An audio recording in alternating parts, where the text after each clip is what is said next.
ग्रंथ के प्रथम दिन, आज प्रथम सत्र में इस ग्रंथ की पूर्वापर संगति और उसका ऐतिह्य, उसके संबंध में विचार किया और श्री पुरुषोत्तम जी के विवरण से उसके उपक्रम को हमने देखा। श्री पुरुषोत्तम जी भक्तिवर्धिनी ग्रंथ में जो विभिन्न अधिकारियों का निरूपण महाप्रभु ने किया है, उनके साथ इस ग्रंथ की संगति सीधी देखते हैं। और वहाँ आपने ये समझाया कि बीज भाव की दृढ़ता के लिए अव्यावृत गृह सेवा परायण भक्ति मार्गी को, जैसे आचार्य शरण, भगवत सेवा स्वगृह में और अनवसर में भगवत कथा यानी श्रवण कीर्तन करने का आप उपदेश देते हैं। और अगर वो भक्ति मार्गी व्यावृत्त है और भगवत सेवा नहीं कर पा रहा है तो केवल श्रवण कीर्तन परायण वो रहे। ऐसा करने से भी उसके बीज भाव की दृढ़ता, रुचि, प्रेमासक्ति, व्यसन ऐसी अवस्थाओं से क्रमिक रूप से सिद्ध होगी और आगे जाकर जिस तरह से व्रजभक्तों ने भगवत विरहानुभवार्थ त्याग किया और उस त्याग के परिणाम स्वरूप श्रवण कीर्तन करते हुए उनको सर्वात्म भाव की सिद्धि हुई, उसी तरह ये व्यावृत्त भक्ति मार्गी भी श्रवण कीर्तन की प्रणाली से अपने भाव को व्यसन पर्यंत बढ़ाता हुआ जब वो गृह त्याग कर देता है तो आगे जाकर उसे भी भक्ति की फलात्मिका वृद्धि रूप फल उसे प्राप्त होता है। इसमें भक्तिवर्धिनी में दो तरह के श्रवण कीर्तनों का निरूपण किया गया। एक बीज भाव की दृढ़ता के लिए किए जाते श्रवण कीर्तन और दूसरा बीज भाव दृढ़ हो जाने के बाद सिद्ध अवस्था में किए जाते भगवत श्रवण कीर्तन।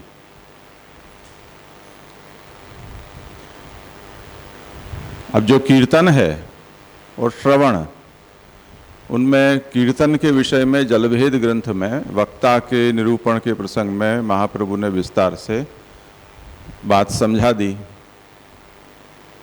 जिज्ञासा ये रहती है कि भक्तिवर्धिनी में कहे गए कीर्तनों में साधन दशा और फल दशा में किए जाते कीर्तनों की जो बात आती है, उनमें से पंचपद्यानी ग्रंथ में कौन से अधिकारी का निरूपण किस रूप में किया गया है, ये विचारणीय बनता है। इसलिए निरोध लक्षण ग्रंथ का संदर्भ लेकर श्री पुरुषोत्तम चरणों ने ये बात समझाई कि जब भगवत कीर्तन करने वाला बड़ों की कृपा प्राप्त करके और भगवत कृपा प्राप्त करता है, तब उसके सन्मुख, उसके भीतर जो भगवत अभिव्यक्ति, भगवत प्राकट्य की अभिलाषा होती है, अपने सभी इंद्रियों के विनियोग की अभिलाषा होती है,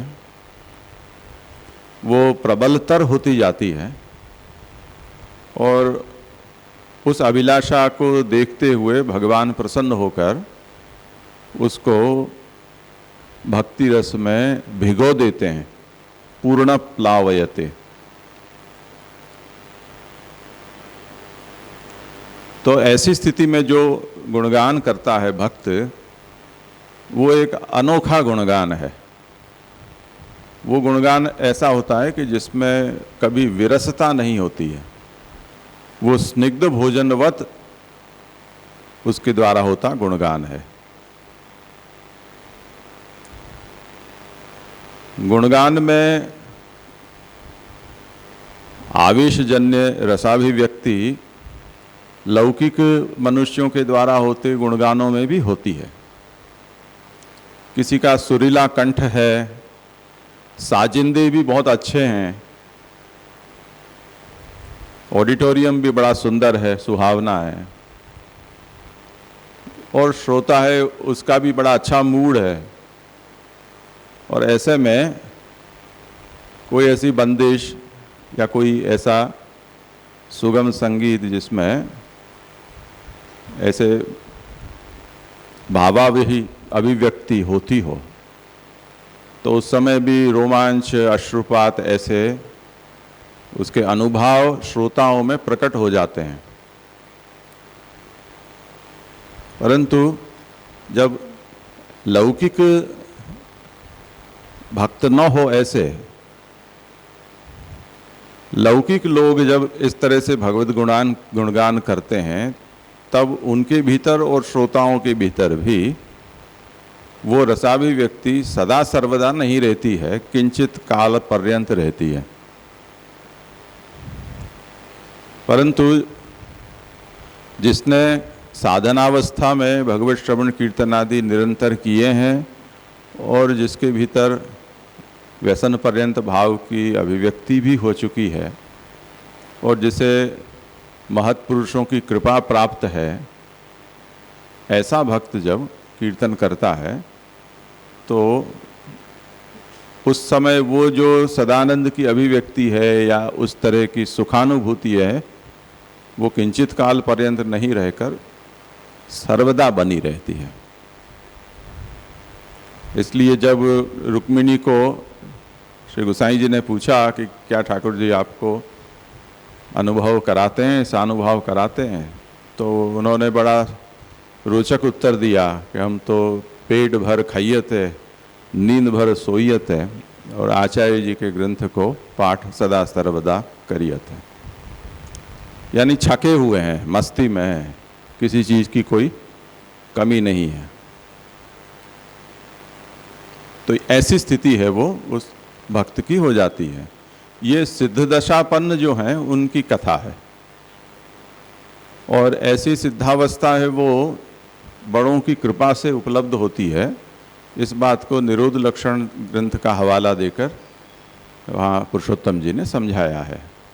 और इस तरह से जो एक ही श्रवण कीर्तन है उसकी अवस्था भेद से उत्तमता और मध्यम रूपता हम देख सकते हैं। उसमें से जो प्रथम कक्षा पर बैठा हुआ है, यानी उत्तम कक्षा है, पुरुषोत्तम जी के शब्दों में या भक्तिवर्धिनी के संदर्भ में कहें तो जिसका भाव व्यसन पर्यंत अभिवृद्ध हो चुका है और जिसने सभी प्रतिबंधों का त्याग करके केवल भगवत श्रवण कीर्तन परायण जो हो चुका है, ऐसे श्रोताओं के लक्षण यहाँ पंचश्लोकी के प्रथम श्लोक में निरूपित किए जाते हैं। ये इसके उपक्रम का सार है। अब वो आप समझाते हैं कि श्री कृष्ण रस विक्षिप्त मानसा रतिवर्जिता अनिर्वृता लोकवेदे ते मुख्या श्रवणोत्सुका।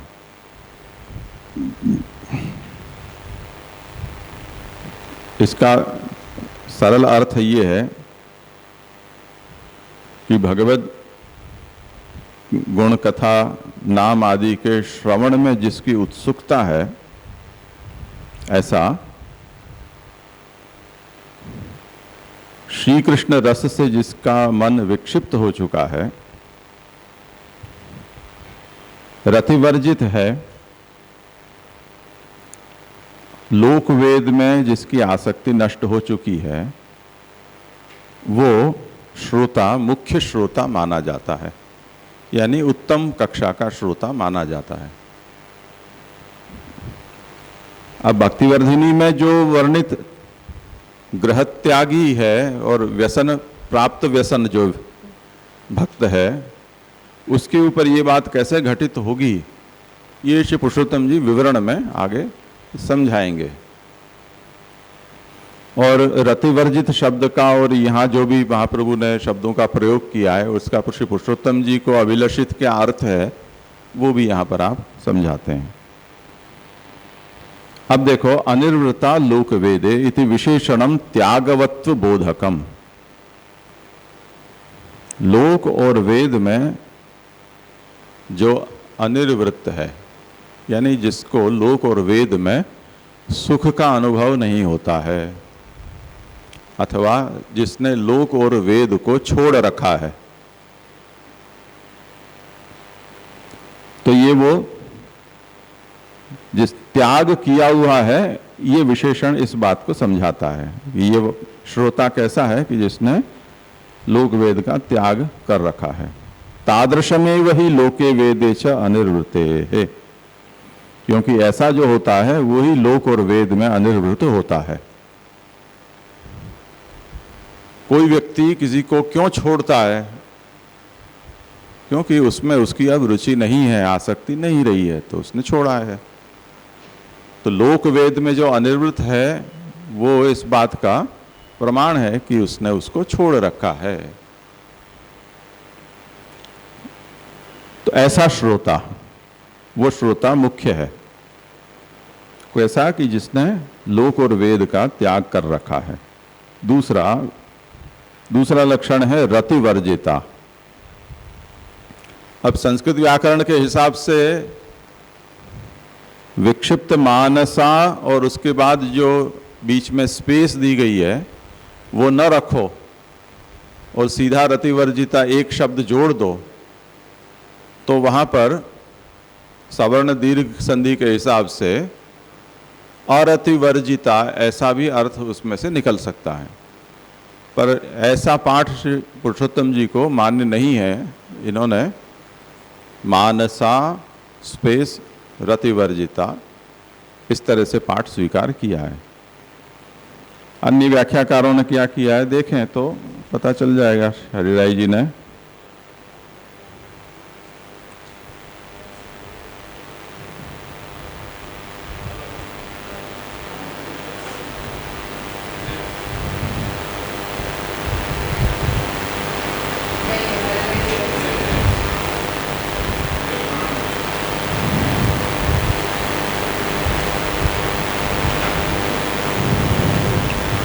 ऐसे संस्कार हैं कि कुछ तो ऐसा अर्थ किसी ने किया है। हराई जी ने अरतिवर्जिता ही किया है। हाँ, मैं वो पंक्ति खोज रहा हूँ। ये जे यहाँ अयम अर्थ भगवत चरिताकर्षण विषयनी अरतिर्द्वेदा निवर्तते, वहाँ अरति आ। ठीक है, देखेंगे बाद में। तो रतिवर्जिता ये पाठ है और रतिवर्जिता का अर्थ करते हैं कि रतिवर्जिता इति विशेषणन्तु। अब इसका अर्थ ये है कि रति का मतलब होता है रमणम, भगवान के साथ भक्त का रमण या भक्त के साथ भगवान का रमण। वो रमण का स्वरूप क्या होता है? बहि भगवत प्राकट्येन भगवता सह संलापादिकम। प्रभु बाहर सन्मुख प्रकट हों भक्त के और प्रकट होकर उनके साथ बात करें, खेलें, ऐसा रमण है। इस तरह की जो रति भगवान की, उस रति से जो वर्जित रहित, तद रहिता इत्यर्थकम।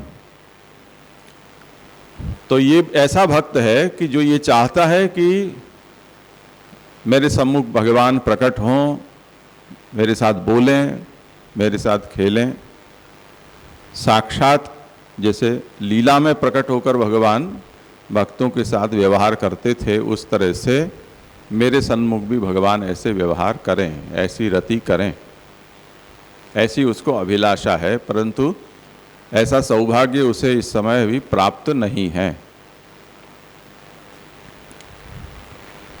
ऐसा श्रवणोत्सुक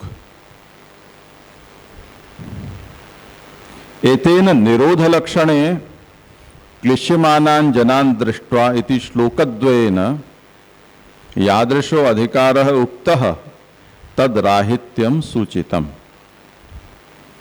निरोध लक्षण में ये बात आगे कही जाएगी कि जब भगवान का विरही भक्त भगवान के गुणगान करता है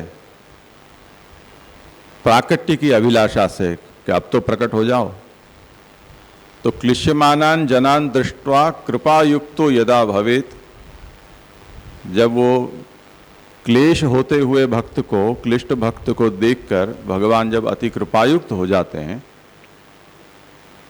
तदा भवेत दयालुत्वम अन्यथा क्रूरता मता, तो भगवान ऐसे दयालु होकर उसके सन्मुख प्रकट हो जाते हैं।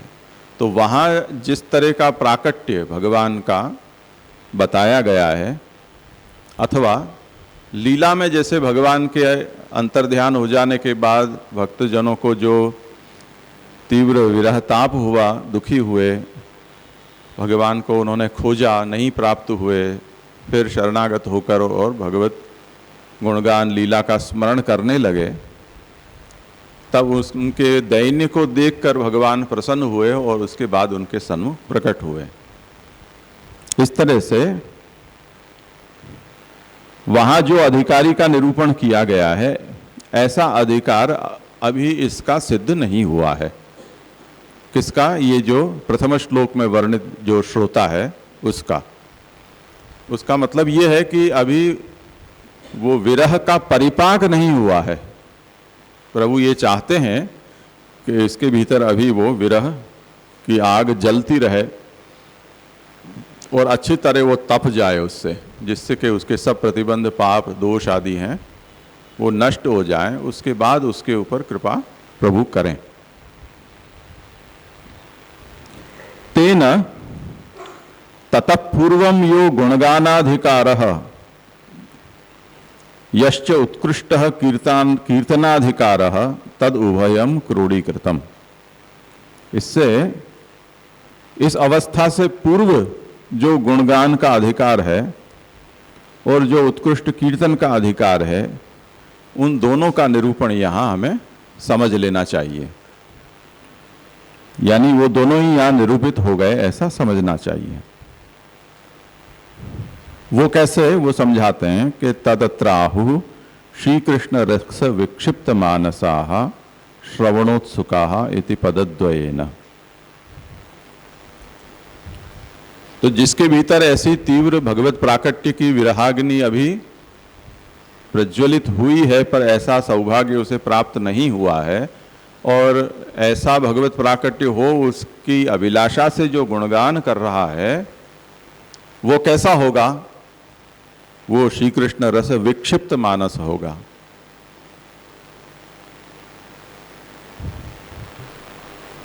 जैसे हमें कहीं जाना है, ये लौकिक अति स्थूल दृष्टांत है। विक्षिप्त मानसता क्या होती है उसके उदाहरण के लिए मैं कहता हूँ कि हमें जाना है, सब लोग टैक्सी या जो भी वाहन है उसमें बैठ चुके हैं। अब जिसे घर को बंद करना है और अंत में जाकर वाहन में सवार होना है, वो कह रहे हैं घर की चाबी नहीं मिल रही है। अब जो बैठ गए हैं वाहन में वो हल्ला मचा रहे हैं, देर हो रही है, ट्रेन छूट जाएगी, ये हो जाएगा, वो हो जाएगा। ऐसे 5-10 लोग बाहर हल्ला मचा रहे हैं, हॉर्न गाड़ी का पों पों पों पों कर रहा है, और ये सब काल बहता जा रहा है। उसे चाबी नहीं मिल रही है, घर लॉक कैसे करें? और यहाँ जाए वहाँ जाए, दौड़े भागे। कोई कहे कि अच्छा वहाँ तो नहीं है, देखो वहाँ जाए, तो नहीं वहाँ तो मैं देख चुका हूँ, तो वहाँ देखो। अब उस समय वो मन होता है वो विक्षिप्त, यानी पागल सा हो जाता है, वो प्राकट्य के लिए चाबी के कि ये कब प्रकट हो। और ये हो भी सकता है कि वो हाथ में ही लेके घूम रहे हो उस चाबी को, या हो सकता है कि ताले में ही लगी हुई हो, पर विक्षिप्तता के कारण वो सूझती नहीं है, सामने दिखाई नहीं देती है। इस तरह से जिसे भगवत प्राकट्य की अभिलाषा है, और उसके लिए वो प्रभु के श्रवण कीर्तन कर रहा है, उसमें आसक्ति भ्रमण न्याय भी होता है। तीव्र अभिलाषा जिस विषय की हो, वो विषय के न होते हुए भी वो दिखलाई देने लग जाते हैं। सच्ची कोटि भगवान जाने, पर वार्ता साहित्य में कुछ ऐसी बातें कह दी गई हैं जिसके कारण जो परंपरा से उस साहित्य में बहुत प्रेम रखते हैं और उसके अलावा और कुछ पढ़ते नहीं हैं, ऐसे लोगों में भी ऐसी रूढ़ धारणा बन जाती है कि गिरिराज जी की लगातार 3 परिक्रमा करने पर ठाकुर जी के दर्शन हो जाते हैं। सांप के रूप में हो जाते हैं, ग्वाले के रूप में हो जाते हैं और बाघ के रूप में हो जाते हैं। ऐसे 3 वहाँ उसके वो भी दे दिए हैं प्रतीक। अब गाय तो बहुत कम रह गई, भैंस वहाँ ज़्यादा हैं, तो भैंसपाल तो दिख जाए, गोपालक दिखने तो बहुत कठिन है। सांप जरूर दिख जाते हैं, 2 मुँहे सांप जैसे होते हैं रेत के, और बाघ तो अब बचे ही नहीं, तो बाघ का मिलना तो बड़ा मुश्किल है। पर प्रश्न ये है कि ठाकुर जी ऐसे रूप में उनको क्यों दिखें? ठाकुर जी को ऐसी क्या आवश्यकता है कि सांप के रूप में दिखें और अपना जो ऐसा सुंदर स्वरूप है उस स्वरूप से उनको दर्शन न दें? अगर देने ही है तो ढंग से दे दें। तो जहां से ये गप शुरू हुई है उसके ऊपर ही सबसे पहले ये प्रश्न खड़ा होता है कि ऐसी क्या अनिवार्यता है। पर जिन लोगों को इन वचनों पर श्रद्धा है और चमत्कार खोजते रहते हैं, कहाँ दिख जाए कहाँ दिख जाए, जिससे कि डूबती हुई उनकी श्रद्धा वापस खड़ी हो जाए, उसके लिए चमत्कार खोजते हैं, उनकी आस्था ऐसे छोटी मोटी दुर्घटनाओं से पुष्ट हो जाती है कि चलो अब कुछ साल और बीत जाएंगे धर्म में। तो हमारे साथ ही ऐसा हुआ, जब ये लोग, इनका तो जन्म ही नहीं हुआ था, हम लोग छोटे थे तब गए ग्वाल पोखरा। हाँ, ये घुटन चल रहे थे, लालन उतने छोटे थे, 2 साल के या ऐसे। तो उस समय वहाँ वो सांप, क्योंकि वो स्थान एकांत है, ग्वाल पोखरा कोई जाता नहीं है, तो वहाँ से वो सांप जा रहा था। उस समय वो डिजिटल कैमरा थे तो मैंने उसकी शूटिंग भी की थी। फिर कभी किसी भुज के वैष्णव ने उसको देखा, अरे आपको तो दर्शन हो गए। मैंने कहा ये तो आपको भी हो गए, ये दर्शन तो आपको भी हो गए बिना परिक्रमा के। और हमने भी वो परिक्रमा नहीं की, हम तो सीधे वहाँ गए और पूजन ही किया था। अब सांप दिख गया, वही भगवान है, तब तो बड़ा भगवान विचित्र है। ऐसा भगवान देख कर फायदा क्या? सांप के रूप में देख के उसे भगवान कहना, उसका औचित्य क्या है? तो जिसको प्राकट्य की अभिलाषा है, ये आसक्ति भ्रमण न्याय है। तो जो जहाँ नहीं है, जो वस्तु जो नहीं है, उसमें भी ऐसा भ्रम हो जाता है। देखो, आए तो नहीं, किसी की बाट देख रहे हो, जरा सी आवाज आई तो देखो आ तो नहीं गए। वाहन का हॉर्न बजा तो आ गए होंगे, फिर दौड़ के जाएं, अरे नहीं नहीं ये तो कोई और है। ये सब आसक्ति भ्रमण न्याय है। तो इस तरह से जो विकल अवस्था है उसमें ऐसी आसक्ति के कारण ऐसे भ्रम भी हो जाते हैं।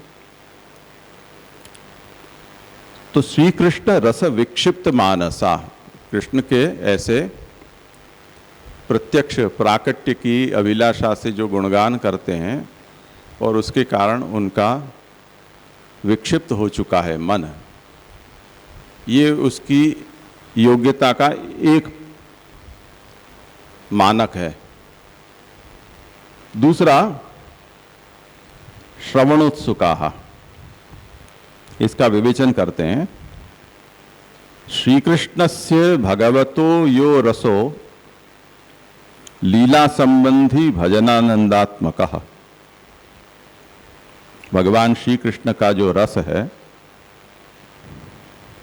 वो रस कैसा कि लीला संबंधी भजनानंदात्मक जो रस है उससे विक्षिप्त मानसम येषाम, उसके कारण जिसका मन विक्षिप्त हो चुका है, ऐसे जो हैं वो श्री कृष्ण रस विक्षिप्त मानस कहे जाते हैं।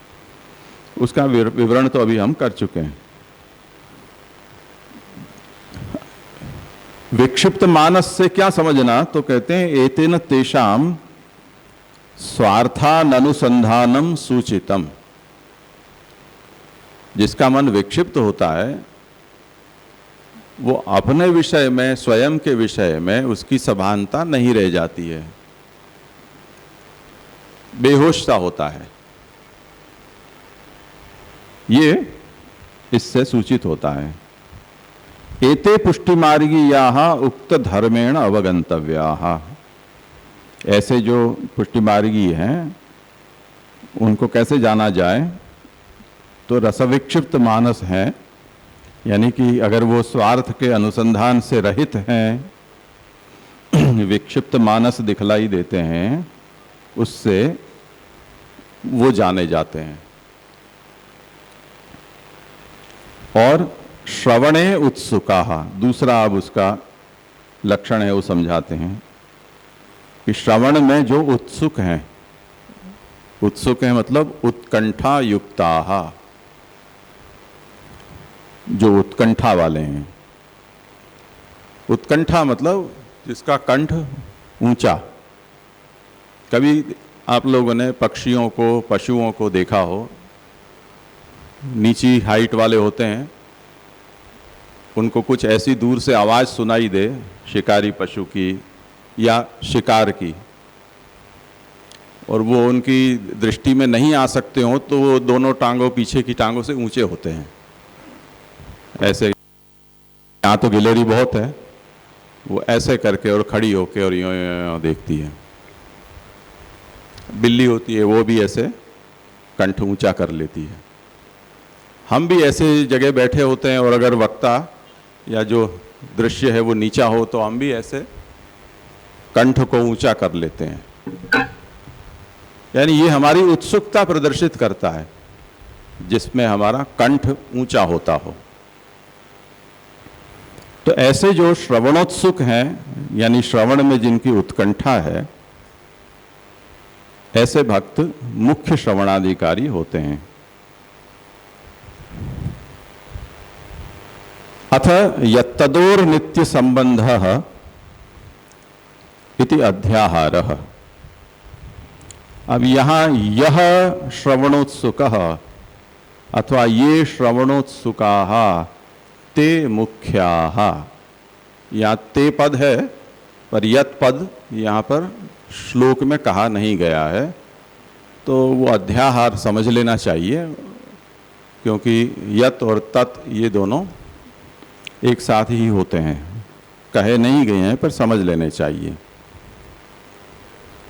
एतेन ये कीर्तने द्वितीयाधिकारिणो ये च गुणगाने प्रथमाधिकारिणः ते तुल्याः इत्युक्तम। तो भक्तिवर्धिनी ग्रंथ में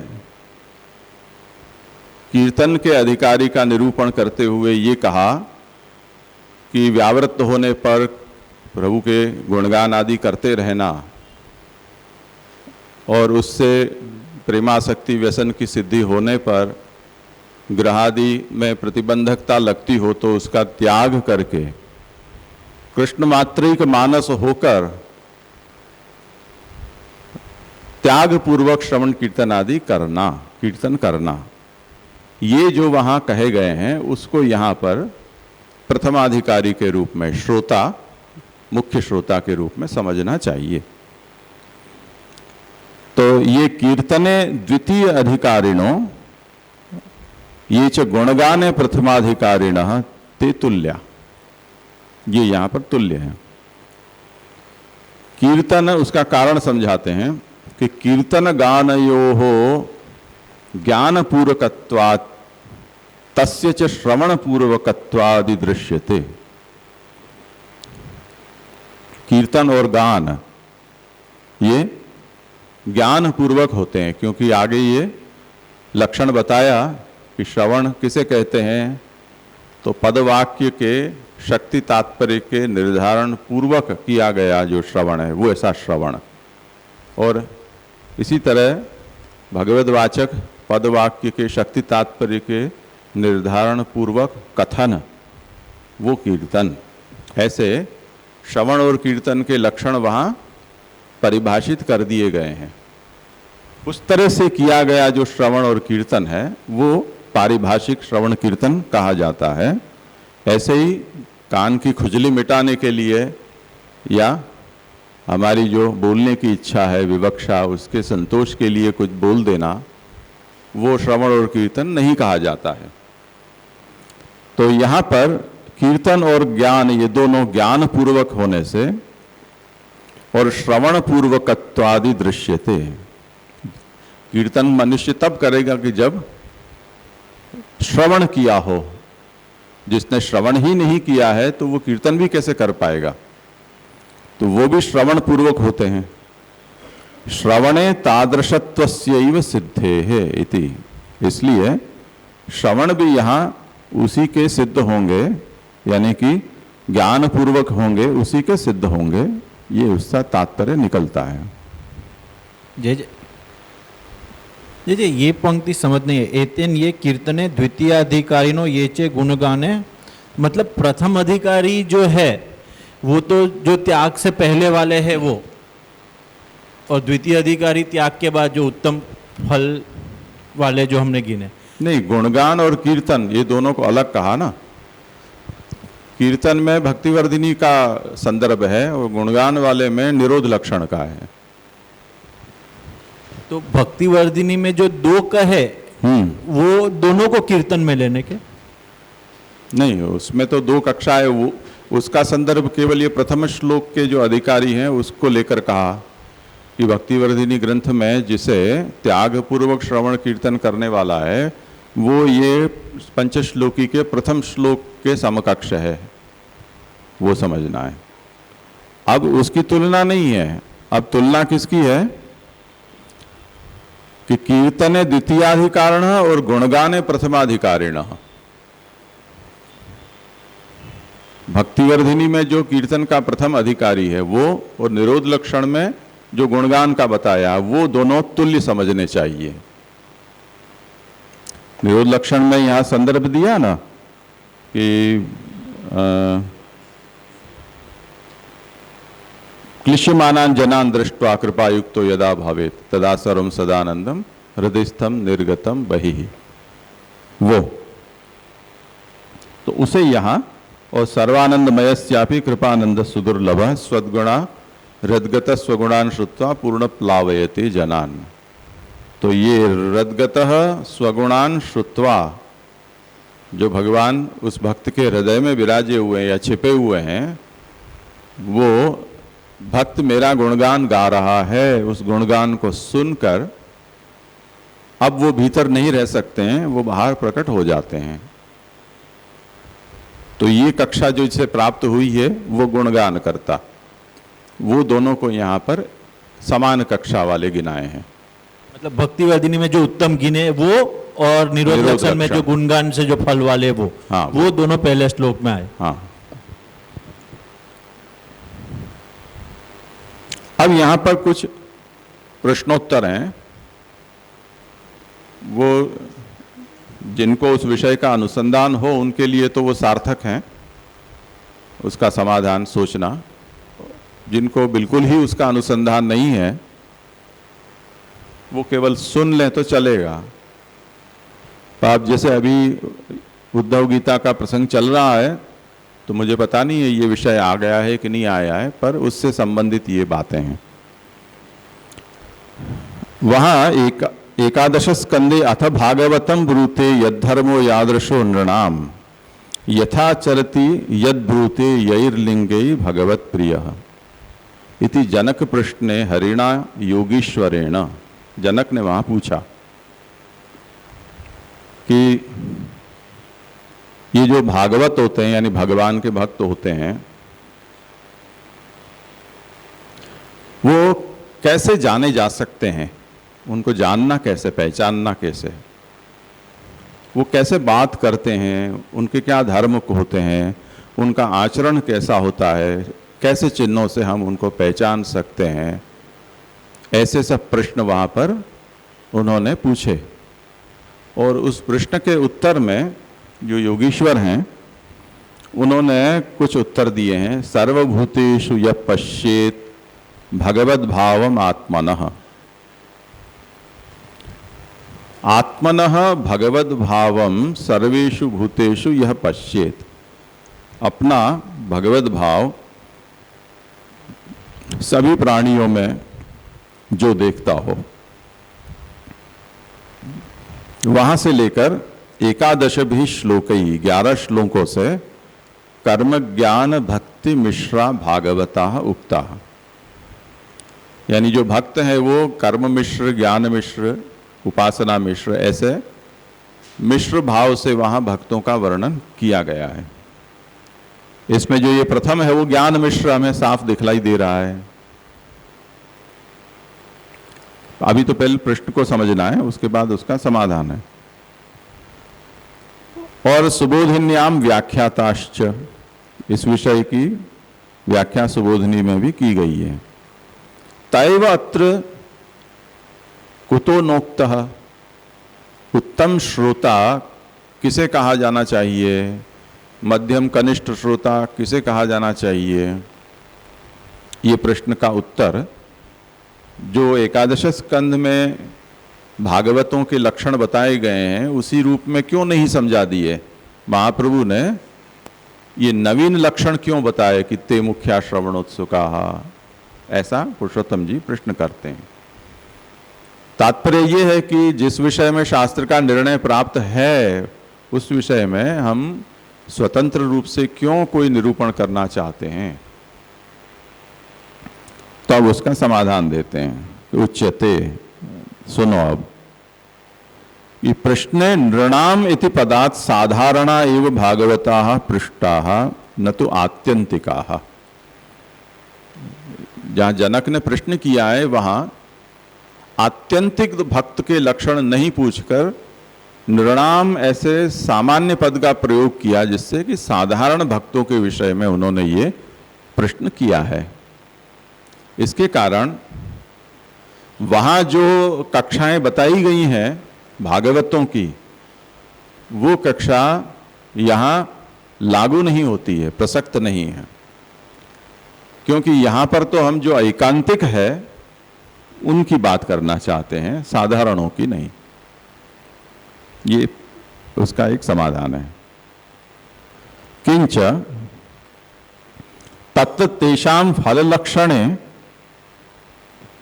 उनके फल लक्षण में विसृजति हृदय नयस्य साक्षाद हरिरवशा विहितोप्यघौघ नाशः प्रणय रशनया घृतांग्रि पद्म सभवति भागवत प्रधान उक्तः इत्यनेन भगवतः सर्वदा तद हृदय स्थिति ही भागवत प्रधान लक्षणत्वेन उक्ता।